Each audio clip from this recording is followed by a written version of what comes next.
really don't know why I called this channel The Pondering. I just wanted to start a channel and I happen to really like this meme. I just think it's cute, it's funny, it's versatile, it's a good meme. And John at work has a 3D printer, so he was kind enough to print me off the wizard pondering the orb. Now, apparently the orb had failed in the 3D print, so I made one out of green stuff, which just rolling it in your hand until it was sufficiently spherical. I stuck it on a base, a 50mm base, and then I was ready to go. So this is the process of me painting the wizard pondering the orb. So this is what it looked like basically after the first essential coats were on. But I'm going to take you through these in a bit of detail, because as you can see, I originally painted his robes purple. However, I really didn't like it. It didn't come out well. And the purple I'd used was Leviathan purple, and for some reason it's shiny. I really didn't want it to be shiny because it's meant to be a fabric robe, so I had to redo it. But this was the basic colour scheme that I ended up going for. Him wearing brown robes, the sort of reddish colour for the table, and then stone, like sharply contrasted stone for his chair. Honestly, no particular reason. I just thought that it fit relatively well with the original picture. I wanted the table to be a different colour to the floor and the chair, and also his robe. And honestly, there aren't that many stone colours. But as you can see, though, I started first on the chair and table before doing anything else. And the table was actually really simple. Basically, I used, I think it's Vallejo Game Colour, dark flesh tone. I thought it was going to come out more porphyry than it did, because I was planning. I thought, I mean, it looks really dark and red in the bottle, but it actually comes out fairly light and orangish afterwards. It's not terribly disappointing, and it still does have that kind of dark sandstone texture, but colour, but it's not what I was hoping for really. But it's not terrible, and I thought, screw it, that's fine, I'll leave it like that because it looks fine.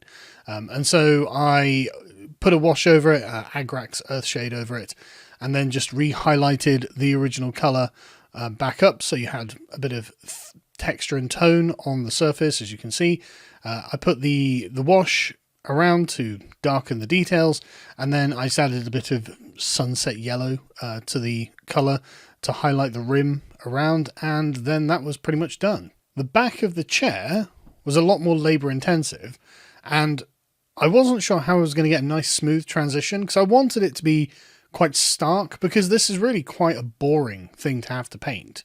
For like a little centerpiece model, there's not that much you can do with it really.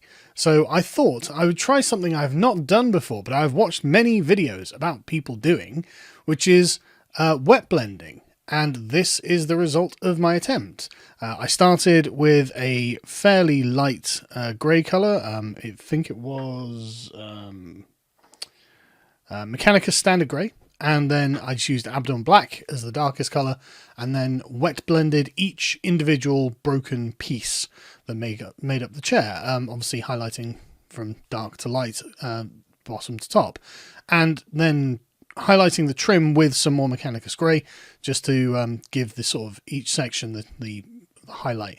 And I left the underside very, very dark, and I painted it in black, just to make sure that it really emphasised the light and shadow on it.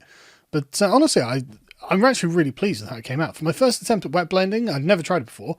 I feel pretty good about it actually, and I think it's quite effective when you're looking at it. I highlighted the brown robes up in the pretty standard way that I do anything leather or like brown these days.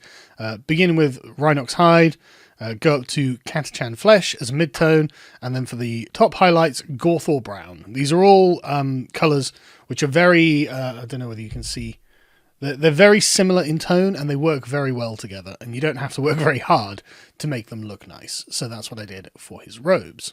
Then all that was left was to do the face and beard of the wizard himself. And for skin tone, for like a Caucasian skin tone, I find that a really effective method of getting a realistic looking skin tone that doesn't look weird or yellowish or something like that is to start with base Bugman Glow, which you wouldn't think would be the normal one to go with, and then just some sort of bleached bone or whatever they call it these days. In fact, let me check, what do they call it these days? They call it Morghast bone.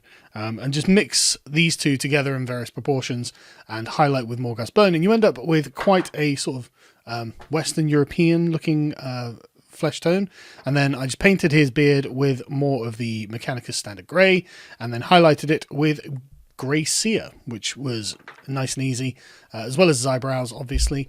But I knew that this was going to get covered in blue, so I didn't take a huge amount of time on this, because, of course, this was going to be washed out, basically. I'd probably spent somewhere between like 3 and 6 hours getting this together. I actually don't know, it may have been longer than that. I never spent any amount of time measuring how long I've been working on something.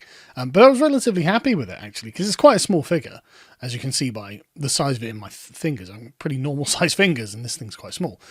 But, and now I was like, right, how am I going to do the blue glow from the orb? Because it's a very invasive thing to do, and if you mess it up, you've basically got to paint the whole thing again. So I went into the kitchen, got out my airbrush. I can't use it in my office because I don't have a water supply and I don't want to make a mess everywhere. I'd rather make a mess of my wife's kitchen than my office.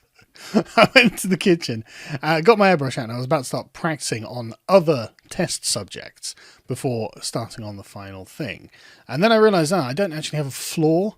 And normally I do floors, the bases, as, I don't know, some sort of gravel or something like that, depending on the kind of thing that I'm doing. But of course, this guy's going to be sat inside a wizard tower or something, so I couldn't just have him sat in a field pondering his orb just in the middle of nowhere while it rained or something.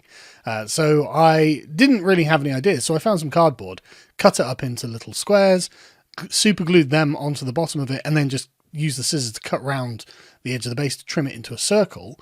And I thought it came out actually as a fairly convincing set of like floor slabs, you know, like as if you were in a castle and these were just like the flagstones. So these came out okay, actually. So then I started practicing airbrushing thing. This is a Primaris Apothecary that I use as my first test subject. I'm not in any way familiar with object source lighting on models. I've never tried it. I'm not particularly good as a painter, so it's always something that struck me as being above my pay grade and a bit like out of the need for what I do with my models, right? I paint for the tabletop, so I can actually play with my models, but I also want to be able to put them on the internet, so I want them to have a certain standard that I've painted to. So I tried the OSL with this guy, just beginning with a dark blue, nightshade blue, I think it was, and then spraying up to eventually white. And as you can see, it just did not turn out well. You can't tell whether it's meant to be this light on his shoulder that is the source of the light, but it looks like it's his shoulder pad there. So that didn't go well. And so the next one, the next victim I had was one of my son's Necron Lords that he never finished painting. So I tried to make it look like the blade on the staff here was glowing and didn't come out well. The consistency of the glow, so I watched a few videos on this, how to do it, and the trick apparently is to make sure that the light being reflected off everything around it is dimmer and darker, less saturated than the source of the light itself. And of course, as you can see here, the weapon looks just as bright and it's exactly the same colour as the Necron. Now, I probably could have gone over the weapon with some extra levels of brightness, but I wasn't happy with it. So I started, there's another angle on it. So I started practicing, and I practiced on my son's Canoptech Reanimator, which again, he hasn't actually painted properly. He just sprayed it gold. Better this time, but not great at all. As you can see, at least it looks like these ball things here are the source of the light, but I really wasn't happy with it. And I'm not even sure why. So all I did was took Macragge blue, which would be the sort of dullest blue colour that I would use, and then gave the guy a basic spray on his front, face, and the top of the table, as you can see from the what's on the ball just going down from above it, to give it a generally blue hue. Not too dense, because I didn't want it to be too dense, but of course it did catch the angles. I sprayed the front of his face as if it's coming out of the thing, so you can see it's on the back of the chair there, but not in the alcove bit that he sits into. And you can see that there's the sort of blue line around there, so it's the light does appear to be accurately hitting the guy. And from that point on, it was just a case of highlighting the blue, painting the orbs, and painting the flagstones, which I did. The flagstones I just painted in a very dark grey, highlighted the rims of the stones grey to make sure they can be easily picked out, and just I use Mechanicus grey, Rattling Grime, Nuln Oil, and probably something else, just to make them as dark and sort of patchy as possible, to give them sort of the proper feel as if you're wandering around an old castle.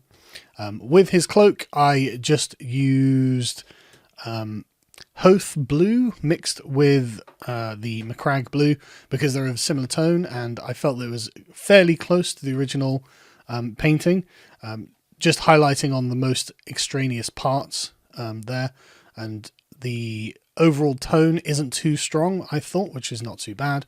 I don't know whether you can see it, but I did on the table do a few sort of cracks and highlighted them blue, but I think the angle's bad and you can't really see it. For the orb itself, I just painted it in Macragge Blue and then blended it with Hoth Blue and White Scars White, so it generally becomes lighter towards the top. The actual orb in the picture is the other way around, but the thing is, it's hard to get that kind of effect. It doesn't look quite right, in my opinion, when it's actually a three-dimensional object, because the orb is actually meant to be transparent, right? You're actually meant to be able to see whatever the light source is inside of it glowing outwards, but it doesn't really work when it's a solid three-dimensional object. And you can see there, the thing I'm not happy about is the super glue created this kind of like cliff bit there, which I'm not thrilled about. But otherwise, not too bad, and I'm not going to complain. It's not the end of the world, and you can't really tell unless you're looking really closely. But overall, I thought the effect came out pretty well. I was quite pleased with the wizard pondering the orb. Thank you very much, John, for printing this out for me. This is him, and this is my version. Not terrible. Not terrible at all. Probably could have put a lot more time into him, but generally I'm quite happy with how he turned out. He looks the part, and he will be a very, very useful addition to the objective markers that I use on the tabletop when we're playing 40k. I like having... originally I was just using really crap, cheap things that I'd made, or cheap, just quick things I'd knocked up, just to use them. But then I thought, hang on a second, why don't I use something pretty? You know, and there's no need not to use, no reason not to use something that's attractive. And so I'm quite happy with the objective markers that we've got at the moment, and this feels like a very nice addition, even if it doesn't make any goddamn sense at all. Why would there be a wizard pondering an orb in the middle of the battlefield? I don't know, but you definitely have to go and capture him. Anyway, let me know what you think, folks. You know, I spent like the weekend painting this guy, so I'd like some feedback. Like I said, I'm relatively happy with him, to be honest. I'm not at all disappointed. And I'm particularly pleased with how the fading on the wet blending turned out. I didn't realise wet blending was actually quite so easy. Like, you get people like Duncan Rhodes who are like, no, there's a super easy technique, you'll get it when you try it. And I just never bothered to try it, but this seemed like the perfect time for it, and it turned out, I thought, really, really effectively. So it's definitely something I'll be using in the future. But anyway, yeah, let me know your thoughts down in the comment section. If you want to come and join me on Discord talking about other things, a link to the Discord will be down in the description. And if you'd like to follow me on Twitch, I'll link that in the description, where I play video games every other couple of evenings or something, whenever I get some free time. And I want to sit down and play a video game, really. But it's fun, and I enjoy doing it. And if you feel like joining me, feel free to go and subscribe over there. Cheers, folks.